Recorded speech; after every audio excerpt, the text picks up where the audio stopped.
Hello students, hope you all are well and studying well through the online classes. In our last class, we studied about memory and storage devices. We studied basically about primary memory, that is RAM, ROM and cache memory. Now, today in this class, we'll proceed further in the memory and storage devices. But before proceeding, we will study some of the units of storage. A computer understands its own language. All the data and information that are fed into a computer are converted in its own machine language. Now, before dealing with that, children, I would like to make you understand that you all know that computer is just an electronic device. It works on the electricity. So, it cannot understand the language of human beings or whatever we speak. It can understand only the language of off and on, that is 0 and 1. So how does it understand then whatever we give the instructions to it? So we give the instructions in English language or any other language. It is called as high level language. This is then converted into machine language, that is 0 and 1 inside the computer. Okay, so that 0 and 1 language is called as machine language. Its language consists only 2 digits. So as we have various alphabets in English language, the computer has only 2 digits. It can understand only 0 and 1. Now, so as I told you, it can understand only 0 and 1, which are called what? Binary digits. Okay, binary means 2 digit, binary. Each digit, that is 0 and 1, is said to be a bit. Now, before going in details, see, computer stores each and everything. Okay. So, because it does not have memory of its own, it has to be given instructions. Now, how does it stores? It stores the information in form of 0 and 1. Okay. And each digit is said to be a bit. Okay. Now, a group of 4 bits is called a nibble. A group of 4 digits is called a nibble. And a group of 8 bits is called a byte. Please pay attention here. A group of 8 bits is called a byte. Now, conventionally, byte is also known as word length of the computer. So, now as we write various words in English language and they are of variable length, some word will contain 3 alphabets, some can contain 5 alphabet, then 10 alphabet, and they together combine to make a word. But in computer we could not have like this variable words. Each word has to be stored in particular format, and conventionally means traditionally, byte is also known as word length of the computer. So what is the length of 1 byte? 1 byte consists of group of 8 bits. 8 alphabets, you can say, in language of computer. Okay, now storage of data is measured in multiple of bits. Okay, now different units of storage are, so what are the different units of storages? So they are 8 bytes. 8 bits consist of 1 byte. Now then, 1024 bytes will make 1 kilobyte. 1024 kilobyte or KB is said to be 1 megabyte or MB. Now 1024 megabyte will make 1 gigabyte, and hence this table is important, children. Please, in your copy, if you have a fair copy, if you have bought the fair copy, please in your copy write the chapter's name and then make this table, everybody.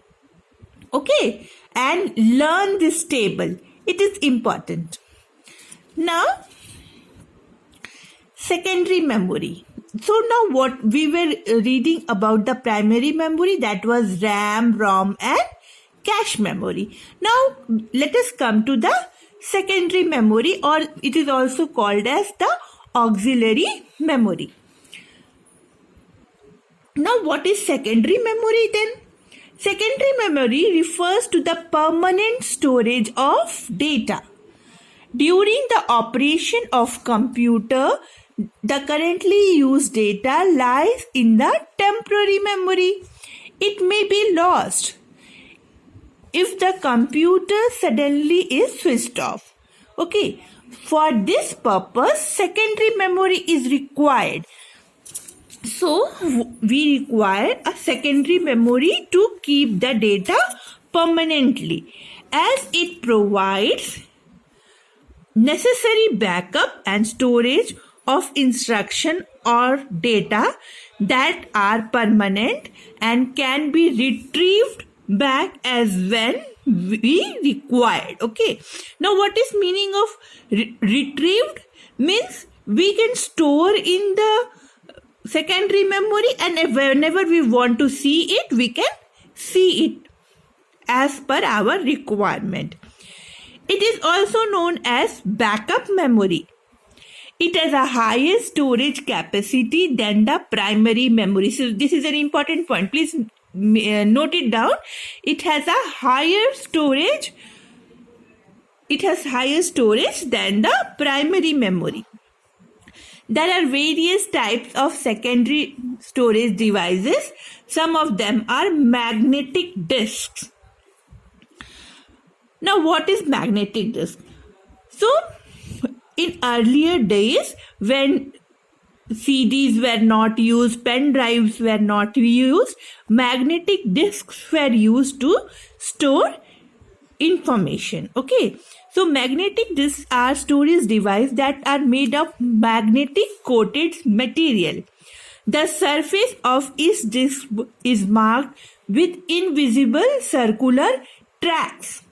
The data is stored in the form of magnetic spots on the disk. So it is not used nowadays. Earlier days, magnetic disks were used to store the data. Then came the hard disk. Now what is hard disk? See, this is the figure of an hard disk. Okay. So hard disk, it is the most widely used internal storage magnetic disk. Okay, it is made up of spindles of smooth metallic plates coated with thin layer of magnetic material. Each plate of a hard disk is called a platter. So a hard disk has various layers, you can say, and each various plates. Okay, so in which information is recorded, and each plate of the hard disk is called platter. Each platter has two, that is read and write head. So to read the information and to write the information, the platter is connected with the read and write head, one on each side. It has high storage capacity and is much faster, which provides an easy access to the data. So, as you all know, that hard disk has a high storage capacity. It can store huge amount of data, and along with that the retrieval of information from the hard disk is also very easy. Now,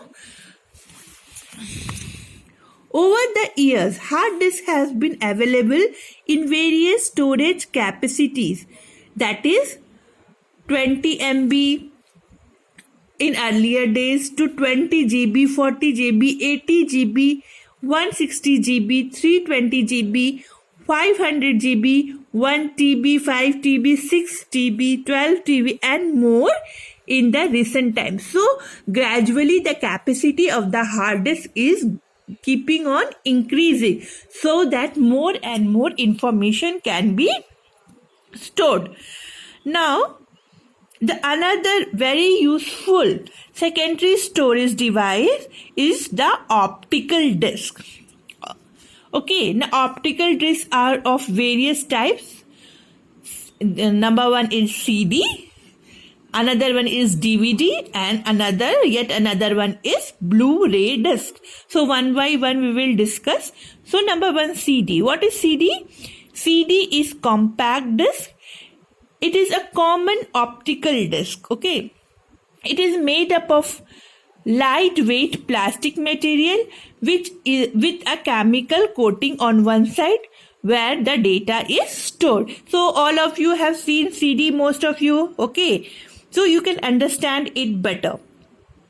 Now it is inserted into CD or DVD ROM drive or a CD DVD writer of the CPU, and CD-ROM reads only the data, whereas CD writer data can be read and written as well. Okay, now what is the capacity then? The capacity of 120 mm standard CD is 700 MB. Okay, so it can store enough data. Now again comes the DVD. Now DVD is more advanced than the CD. It can store more data and of good quality. Now DVD or digitally versatile disc is an optical disc which looks like a CD but has a capacity to store up to 17.1 GB. DVD is the merging of video and audio in a common format. To read information from DVD, it has to be inserted in the DVD ROM drive or DVD player. Now yet another advanced version of DVD is the Blu-ray disc. Now what is this then? Blu-ray disc? Blu-ray disc stores data up to 128 GB. It has been developed by the Blu-ray Disc Association BDA. It is much advanced than CD and DVD. Blue violet laser is used to read or write the data in Blu-ray disc. So that's why it is called Blu-ray disc. Blue violet laser is used to read and write in this disc. Okay, now yet another important memory is the flash memory. Now have you seen the pen drives? Everybody must have seen it. Okay, so now what is flash memory then? Flash memory is an external storage device that is commonly used in digital cameras and MP3 players and is very small in size. It is connected or attached to the computer's USB or FireWire port. Now you see this is the pen drive and it is example of flash memory. Okay, now the example here is given, pen flash memory. It is small in size, handy and is detachable device from which data can be read, copied or transferred from one system to another. It is rewritable, portable, and stores more data than the CD, and it is also of very less weight. It is very easy to use. Okay, so nowadays flash memory are used very much. Okay, now another one is the memory stick. See, this is the example of a memory stick. Children, have you opened your digital camera? Have you seen a small chip-like substance, memory? Okay, that is also example of a detachable flash memory or memory stick. We can call it memory stick. Now, memory stick is a detachable flash memory card that is launched by Sony in 1998. The data stored in memory card can be read or written, okay, with a memory stick, typically a small box that contains via USB or some other connection, okay, serial connection. So memory sticks has a high storage capacity and provides faster speed of data transfer. Memory sticks vary in their size and capacity from 1 GB to 128 GB, but theoretically it can be extended, okay, up to 2 TB. It is a miniature device and commonly used in digital camera and mobile phones. It is available in different names like multimedia card MMC, super dynamic card SDC, okay, and micro SD card. So this memory stick we use in digital cameras and also in your mobile phones. Okay, so till today we'll end here only. In our next class, we will study some of other devices that are in the computer. For example, motherboard, SMPS, processors, and we will study some other output devices also. Okay, students, so here I end the video. Thank you.